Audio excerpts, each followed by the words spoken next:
Taong 1962, nagtungo si Eli Cohen sa Damascus bilang si Kamel Amin Tabet. At dito, tuloy pa rin siyang nakikipag-socialize sa mga Arab tulad ng ginagawa niya noong nasa Argentina pa siya.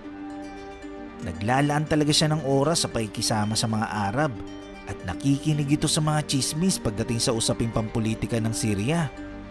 Kalaunan, nagpaparty pa nga itong si Eli Cohen sa kanyang tinitiran sa Damascus na dinaluan ng matataas na opisyal ng Syria, mga malalaking negosyante at marami pang iba. Sa party na ito, talagang maraming alak ang pinainom ni Eli Cohen sa kanyang mga bisita at kumuha pa ito ng mga prosti. Nung lasing na ang mga matataas na opisyal, dito na nila sinimulang i-open at pag-usapan ang patungkol sa kanilang mga trabaho at kung anong mga plano ng Syrian Army. Siyempre si Eli Cohen ay nagpapanggap lang na lasing at sumasabay lang siya sa usapan. Ang bawat detalye ng impormasyon na nakakalap niya ay talagang maiging tinatandaan niya. Mula noon, unti-unti nang nakukuha ng Syrian government ang loob ni Eli Cohen. Kumbaga madalas na ito nakasama ng mga high officials. Katunayan, nilalapitan pa nga siya para hingan ng advice. At ito pa, pinapautang pa siya ng gobyerno ng Syria. Kabilang sa naging kaibigan ni Eli Cohen ay si Amin al-Hafiz, na kalaunan ay naging presidente ng Syria. Naging bahagi si Eli Cohen sa Ba'ath Political Party. Ito yung partido sa Syria na nananawagan para sa pagkakaisa ng mga Arab countries at para maging single state na lamang ito. Ang Ba'ath Party ay nagsagawa ng kudeta noong 1963 at ang itinalaga nila bilang bagong presidente ay si Amin al-Hafiz na naging kaibigan ni Eli Cohen. Dahil ang Syrian president na si Amin al-Hafiz ay gustong-gusto itong si Eli Cohen, itinalaga niya ito sa Ministry of Defense ng Syria. So saktong-sakto ito para mas madaling makapagkalap ng impormasyon at plano ng mga military ng Syria. Sa kanyang tinutuluyang apartment, dito ginagamit ni Eli Cohen ang kanyang secret transmission equipment. Araw-araw siyang nagpapadala ng mensahe sa Israel. Naglaan pa siya rito ng 3 taon para magkalap ng mahalagang impormasyon patungkol sa Syrian government at kung ano-ano ang military plans ng Syria. Halos daang reports ang natransmit ni Eli Cohen sa mga kasamahan niya sa Mossad Agency sa Israel. Bukod doon, nakapagpadala din siya ng sulat sa Mossad Agency na ang gamit na pangsulat ay invisible ink. Sa buong panahon ng kanyang pamamalagi, marami siyang naibatong impormasyon sa Israel na tanging mga staff lang ng Syrian Defense ang nakakaalam. Nakalap ni Eli Cohen ang impormasyon ng plano ng Syria laban sa Israel. Isa sa plano rito ay ang pagputol ng daluyan ng water supply na pangunahing pinagkukunan ng tubig ng bansang Israel. Ito'y sa pamamagitan ng pagliis ng pwesto ng Jordan River.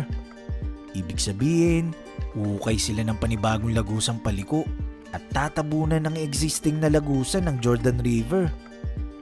Nung nireport ito ni Eli Cohen sa Israel at pinpoint ang aktwal na lokasyon ng plano, agad-agad na ginawa nito ng aksyon ng Israeli military at binomba ang equipment at pinasabog ang bagong gawang planta sa Syria. Unfortunately, dito na nagsimulang magsuspecha ang Syrian government na mistulang may ahas sa loob ng kanilang bakod.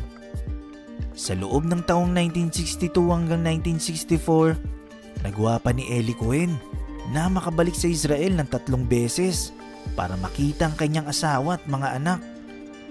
Nung bumalik sa Syria si Eli Cohen noong 1964, ang Syrian forces ay palihim na palang iniimbestigahan ang nangyayaring internal intelligence leaks.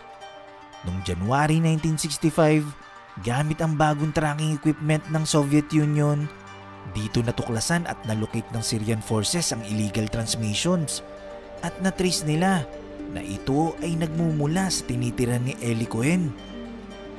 Dahil dito, 4 na officer ang nag-raid sa tinitiran nito at huling-huli sa akto si Eli Cohen na kasalukuyang pang nagsisend ng transmission sa Israel. Agad-agad inaresto si Eli Cohen, ininterrogate at pinahirapan ng sobra-sobra. Nilitis ito sa military tribunal na kung saan hindi siya pinapayagan na depensahan ng kanyang sarili. Si Eli Cohen ay hinatulan ng guilty at napatawan ng parusang kamatayan. Pero bago ang araw ng kanyang kamatayan, paulit-ulit itong pinahirapan ng mga Syrian army para lang sabihin sa kanila ang lahat ng impormasyon na ibinabato niya sa Israel. Pero nanatiling tikom ang bibig ni Eli Cohen at walang nakuwang impormasyon ng mga Syrian sa kanya hanggang sa kanyang huling hininga. Sa pamamagitan ng Syrian rabbi na dumalaw sa kanya bago siya i-execute, napagpadala pa si Eli Cohen ng huling sulat sa kanyang pamilya sa Israel. Nakalagay sa sulat, "I ask you not to mourn for the past, but to look to the future. I am sending you last kisses. Pray for my soul." Noong May 18, 1965, tuluyan ang in-execute si Eli Cohen sa harap ng publiko. Halos 10,000 na Syrians ang nanood sa public execution na yun. Kailan lang inilabas ang video ng public execution kay Eli Cohen para makita ng pamilya at ng buong Israel. Pero hindi pumayag ang Syrian president na ibalik ang mga buto nito sa Israel dahil bahagi raw ito ng parusa sa kanya. Katunayan, 3 beses nga itong nilipat-lipat ng libingan ng Syrian forces para lang masigurado na hindi ito makukuha ng Israeli agent at maibalik sa Israel. Si Eli Cohen ay itinuturing na bayani ng bansang Israel dahil lahat ng impormasyong naibigay niya ay naging susi para mapagtagumpayan ang lahat ng digmaan na pinagdaanan ng bansa, tulad na lang sa naganap na 6-Day War. Katunayan, si Eli Cohen ang isa sa naging dahilan kung bakit nagtagumpay ang Israel nung naganap ang 6-Day War noong 1967. Naganap ito 2 taon matapos ang kamatayan ni Eli Cohen. Ang 6-Day War ay digmaan sa pagitan ng Israel at pinagsama-samang hukbo ng Syria, Jordan at Egypt. Isa sa mahalagang impormasyong naipadala ni Eli Cohen sa Israel ay ang mapa na ginawa nito na kung saan dito makikita ang aktwal na lokasyon ng mga bunkers ng Syrian army na nagsisilbing taguan ng mga Syrian soldiers sa Golan Heights. Sinuggest pa ni Eli Cohen na ang bawat bunker ng Syrian army ay may palatandaan na may nakatayong puno malapit dito na itinanim ng Syrian army para maging silungan. Isa pa sa purpose ng punong ito ay para magsilbing camouflage na pandepensa. Kalaunan, ang mga punong ito ay ginamit ng Israel Defense Forces o IDF bilang marker ng kanilang target na bobombahin. At pinasabog nga nila ito nung sumiklab ang 6-Day War.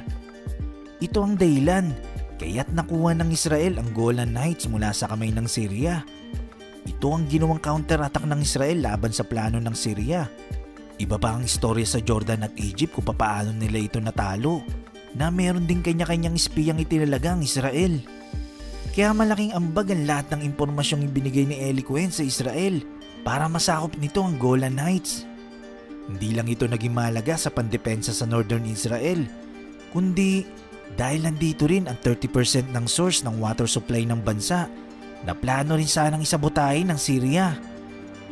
Ang istorya ni Eli Cohen ay ginawan ng TV series na mapapanood sa Netflix na pinamagatang The Spy.